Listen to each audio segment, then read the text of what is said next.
16 Chords of Madness. Vaermina's Tale.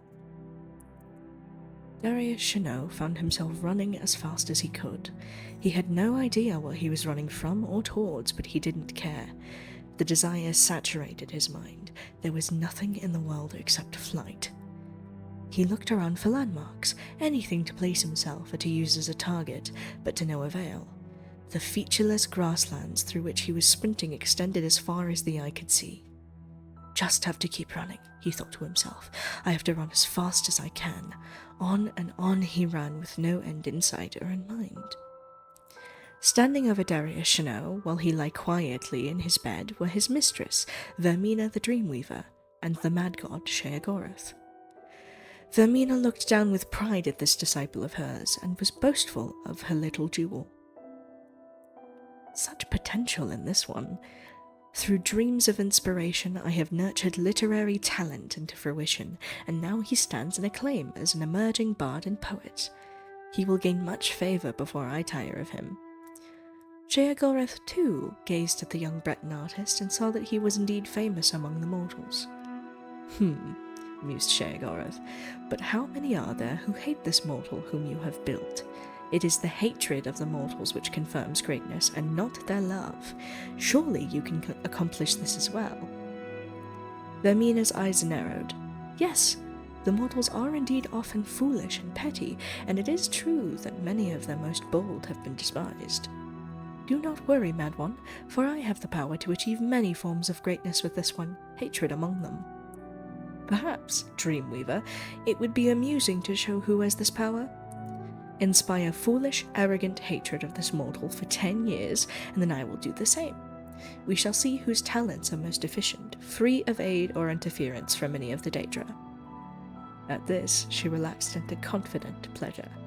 The mad god is indeed powerful, but this task is suited to my skills. The mortals are repulsed by madness, but rarely think of it as worthy of hate. I shall take pleasure in revealing this to you as I bring the more subtle horrors out of this mortal subconscious. And so, in the 19th year of his life, the dreams Darius Sheogorath had been experiencing began to change. Fear had always been part of the night for him, but now there was something else. A darkness began to creep into his slumber. A darkness that sucked away all feeling and colour, leaving only emptiness behind. When this happened, he opened his mouth to scream, but found that the darkness had taken his voice as well. All he had was the terror and the void, and each night they filled him with a new understanding of death. Yet when he woke, there was no fear, for he had faith that his lady had a purpose. Indeed, one night Vaermina herself emerged from the void. She leaned in close to whisper into his ear, "Watch carefully, my beloved." With that, she pulled the void away, and for hours each night she would reveal to Darius the most horrible perversions of nature. Men being skinned and eaten alive by other men, unimaginable beasts of many limbs and mouths, entire populations being burned. Their screams filled his every evening. In time, these visions gnawed at his soul, and his work began to take on the character of his nightmares. The images revealed to him at night were reproduced on the page, and the terrible cruelty and hollow vice that his work contained both revolted and fascinated the public. They revelled in their disgust over every detail. There were those who openly enjoyed his shocking material, and his population among some only fed the hatred of those who found him abhorrent. This continued for several years, while the infamous of Darius grew steadily. Then, in his 29th year, without warning, the dreams and nightmares ceased. Darius felt a weight lifted as he no longer endured the nightly tortures, but was confused. What have I done to displease my mistress? He wondered aloud. Why has she abandoned me? Vaermina never answered his prayers, no one ever answered, and the restless dreams faded away to leave Darius in long, deep sleeps. Interests in the works of Darius Sheogorath waned. His prose became stale, and his ideas failed to provoke the shock and outrage they once had. As the memory of his notoriety and of his terrible dreams faded, the questions that raced in his mind eventually produced resentment against Vaermina, his former mistress. Resentment grew into hatred. From hatred came ridicule, and over time ridicule became disbelief. Slowly it became obvious. Vaermina had never spoken to him at all. His dreams were simply the product of a sick mind that had righted itself. He had been deceived by his own subconscious, and the anger and shame overwhelmed him. The man who once conversed with a deity drifted steadily into heresy. In time, all of the bitterness, doubt, and sacrilege focused in Darius a creative philosophy that was threaded throughout all of his subsequent work. He challenged the gods themselves, as well as the infantile public and corrupt state for worshipping them. He mocked them all with perverse caricatures, sparing no one and giving no quarter. He challenged the gods in public to strike him down if they existed, and ridiculed them when no such comeuppance was delivered. To all of this, the people reacted with outrage far greater than they had shown in his previous work. His early career had offended only sensibilities, but now he was striking directly at the heart of the people.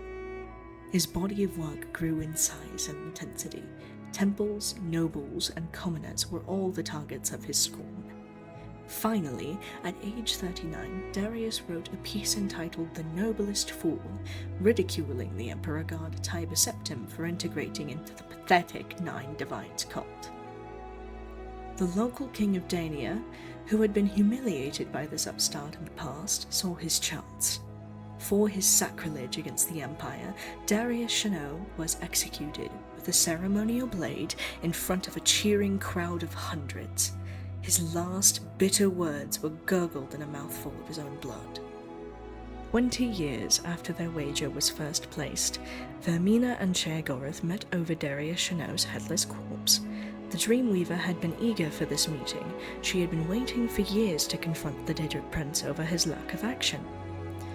"I have been deceived by you, Sheogorath.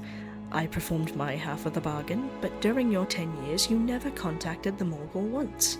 He owes none of his greatness to you, or your talents, or your influence." "Nonsense," croaked the mad god. "I was with him all along. When your time ended and mine began, your whispers in his ear were replaced with silence. I severed his link to that from which he found the most comfort and meaning, and withheld the very attention the creature so desperately craved. Without his mistress, this man's character could ripen under resentment and hatred. Now his bitterness is total and overcome by a madness fueled by his rage. He feeds me in my realm as an eternal servant." Sheogorath turned and spoke to the empty space by his side. Indeed, Darius Sheogorath was a glorious mortal, despised by his own people, his kings, and even by the gods he mocked. For my success, I shall accept 70 followers of Vaermina into my service, and the dreamers will awaken as madmen. And thus did Sheogorath teach Vaermina that without madness there are no dreams and no creation. Vaermina will never forget this lesson.